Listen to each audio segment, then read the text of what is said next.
What genre does Time and Unforeseen Occurrence fall into? Is it Christian fiction? Christian fiction. My favorite question. Seems to get me into trouble, this one. No, it's not what is generally considered to be Christian fiction. Because I'm a Christian and because I'm a missionary and because I'm a writer, initially when I was asked about this particular series, because it's making, a lot of waves, Christian fiction tends to be very restrictive and pigeonholed, and this book just isn't. I don't write like that. I just write. And I've been called a blood writer, as in you just, from the heart to the page. And I think, too, Christian fiction tends to limit. You have quite a few very good writers, unknown writers for the most part today, who are unable to get their work read because traditionally Christian publishing houses have said you can't mention anything from the neck down.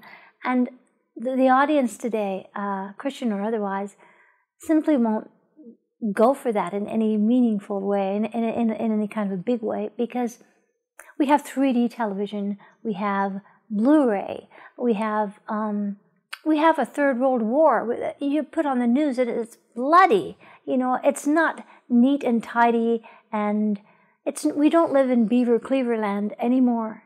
And I'm not suggesting that values that should be held to be abandoned at all.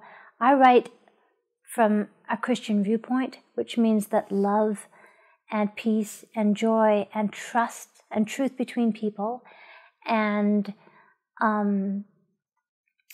forgiveness and loyalty and family and all the values that Christ taught. I write from those values because I believe in them and my life is based on those values. But then again, these values are common to all faiths, at least the basic faith, the main faith that I'm aware of. There may be a few that don't hold, but I doubt it, because God writes His laws on everybody's heart. And I think that's why, regardless of your theological perspective or your cultural upbringing, that you're born into this faith or that faith, and most of the time you'll follow that. And so whatever name we have for God, there is only one God, and He wrote those laws on, as I said, everybody's heart. So I think that's why Time and Unforeseen Occurrence is reaching so many people, even atheists who say they have no beliefs, because those values, the love in our life, we can't exist without it. It's the most powerful force in the universe. It's the only thing worth existing for, living for, dying for. So for me, and for everybody, because these values are held by 95% of the human race, the book cannot be called Christian fiction, because I don't set out to write. If I could write a Christian fiction book if I wanted to, but I never feel led to do that. This is not what I felt led to do. So I do, but basically I show up for duty and do what I'm told. And this book was given to me in the form it was given, and it's reaching so many people. But it's reaching hearts that were already well prepared, and not by me. And so I think that's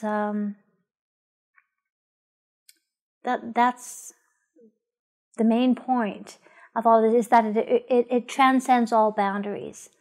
And I don't remember what the original question was, actually. What was it? What is the genre? Genre. Okay, I'm sorry. It's categorized as literature, and only literature. I think, and I'm pleased with that. Actually, I'm very pleased with that, because it doesn't fit into any. It's not, while it has courtroom drama, it's not. Mr. Grisham has nothing to fear. It's not that sort of thing. It's not a romantic novel. It's not any of these subgenres. I'm very pleased that it's been categorized as literature, and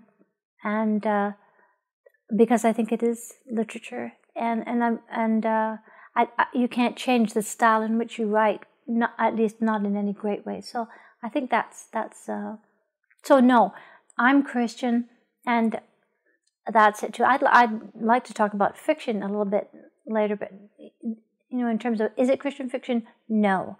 Is it written from a perspective that Christians will embrace? Absolutely. I can't think of a human. You only have to be human to enjoy this story.